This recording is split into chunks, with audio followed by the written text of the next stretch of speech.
All right, good evening, everyone. It is evening. We're a little bit late getting the Civic news out because we were busy with a deliberative meeting on Saturday. So what you missed, that 9-hour meeting, a lot of things happened. Our Civic Fest, thanks to Common Roots and Seacoast Food, Seacoast Soups, went really well. Unfortunately, the select board tried to push right through and cancel the whole thing, but a lot of people reached out and said they really appreciated the chance to talk and get together with each other. We've got the links to all the warrant articles, the green sheet, that's the sheet with all the budget. Be careful, the actuals from 2024 are from October, and we know that some of those from the budget meeting weren't even updated till October. But some of the most important things, I'm just gonna hit on, all this will be in the Civic news. The Harbor Road Bridge was going to be bonded. We're now paying for that out of the unassigned account balance. The $789 for the fire engine truck was going to be 100% bonded, which is the more expensive option. We're now putting some money down there and still going to be bonded. The petition warrant article for the tennis court, some people try to nix it, but it's still on the ballot as is. The $85K to buy the Breakfast Hill landfill, the end of Washington Road, that intersection there that has all the carcinogens in it, was opposed by the budget committee, 6 to 2 absentees. That actually we knocked the price down to $1, and then we brought it back up to $85,000. So it's besides those additional wording changes, pretty much as the select board put it there. We fixed a couple bunch of mistakes that were there, numbers that were wrong, math mistakes. The lease number for the motorcycle for the police, that was corrected. The select board put a warrant article to reverse the 2018 warrant article that mandated any purchasing, selling of land go through the voters. This warrant article that would have given it back to the select board, that was to study the dogs, the first part that said no dogs on Saturday, that became a study, and then we clarified the language for Article 28. So if that passes, then in the summer hours, the dog hours will be from 9 to 7 every day of the week. So that's how that one ended up. The select board wanted to make the Conservation Commission elected. That's to study now. The select board also wanted to reduce the process for buying conservation land. A number of years ago, we did a whole bunch of work, and the agreement was that we put it at a 200K limit, so smaller conservation purchases didn't have to go through the same thing. That was made to study also. Article 31, which was to move the select board to a 5-member select board. So there's an RSA actually that once you say we're using this RSA, you can't change it. It makes a lot of sense because obviously the select board would try to change it or null it. So that goes as is out of the deliberative meeting. There's only 3 competitive races. Select board, school board, budget committee, candidates night is going to be on March 6th, 7 p.m. at the Rye Junior High School. The budget committee, we ended up having a ton of meetings. A lot of it, like I said, was around Breakfast Hill landfill, buying that. The budget committee just had a ton of questions, just didn't make sense. There's documents, everything that was handed to the budget committee that's in the public domain is there. More information there. Also in the budget committee, I talked earlier about the $789 fire engine. Only one budget committee member said, I am not supporting the more expensive option. The financial analysis, we've got links to it. Remember, Kate Dumas, did the analysis for the select board because it obviously hadn't been done.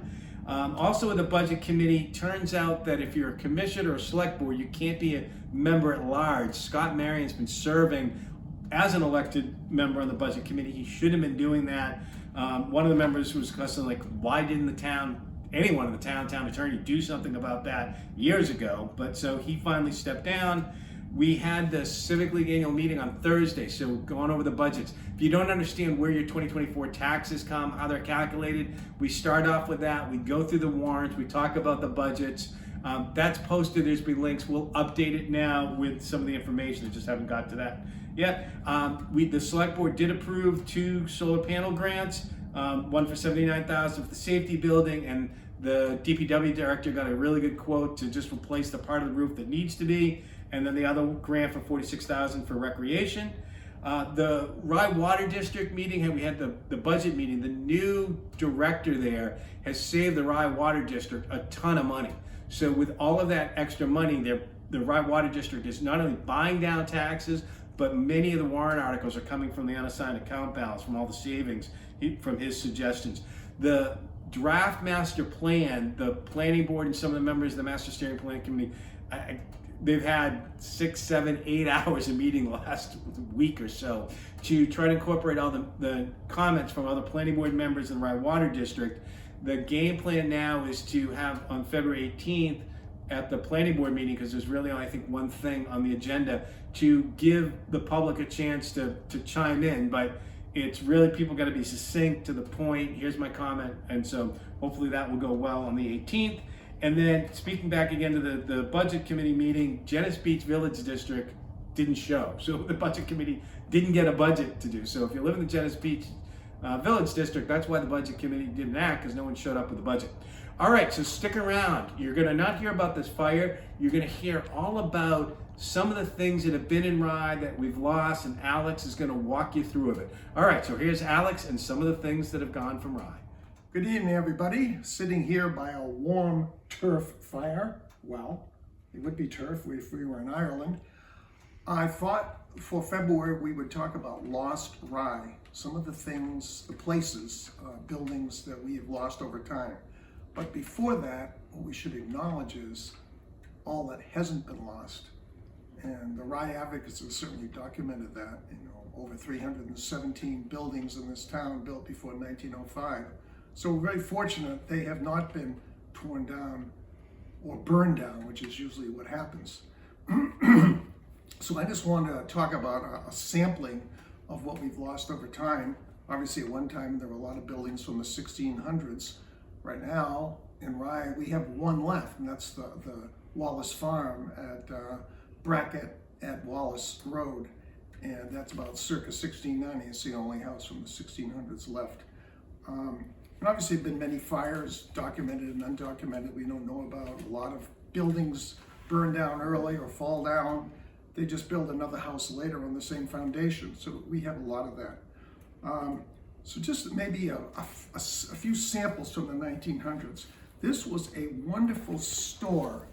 It was Charlie Spears' store at Rye Beach at the intersection of South and Central Road. I think it's a golf tee there today. And that was an absolute gem. It was the hub of Rye Beach. You could get everything there. The stagecoach stopped there, later the trolley. You could send a telegraph, you could get candy, you could get ice cream, newspapers, but the gossip, of course, was the best part, just like all the stores where people gather. So that building, the store finally closed down. They moved the building over to South Road, and it's a private house today, but you wouldn't recognize this. It's changed a lot. Something you'll see in the new exhibit at the Rye Museum this year, it's going to be a new exhibit on the 1900s. So last century will really come to the fore, the whole 100 years, with all sorts of interesting images and text and film and so forth. And one of the iconic things there was the Pagoda Dance Hall. And I didn't bring a picture of that tonight because they're using it in the exhibit, but that was at the intersection of Ocean Boulevard and Cable Road. And from 1919 to 1949, it was the hotspot of the seacoast. Just like the Rockingham Ballroom is today, over in the Newmarket area. People came from all over for the live music. And then during the war, of course, they had a jukebox because there was nobody to play the music. But that was really a great, iconic place. And that building's gone now. It's a private home area. You always wonder about Fern Avenue. At one time, the only thing on Fern Avenue was a big old farm, and that burned during the 30s. So all the other houses down there built after the war. In 1947, this church, which used to sit where the parking lot for the fire station is today, that was dismantled and moved in 1947 and taken to Billerica, Mass. So lots of interesting changes.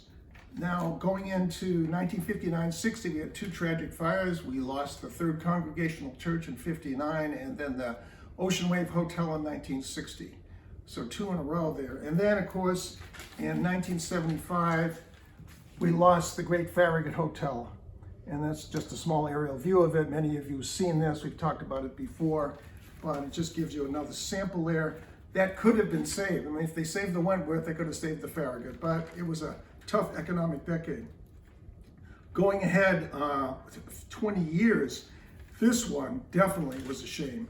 1995, actually 96, the demolished the original Stoneleigh Manor Hotel, which later had become Stoneleigh Manor College for Women, and then the Franciscan Retreat House for 50 years.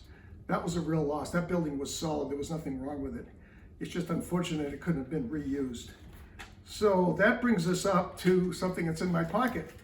And brought this in the museum.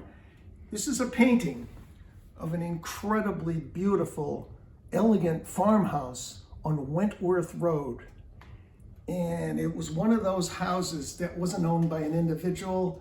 It was some, God knows, some corporation. Anyway, they demolished it. Fortunately, we were allowed to save some of the pieces, so we have some of the interior architecture features, but that was a shame that that was demolished because 1760, at one time, that was the only house, and there wasn't even Wentworth Road there.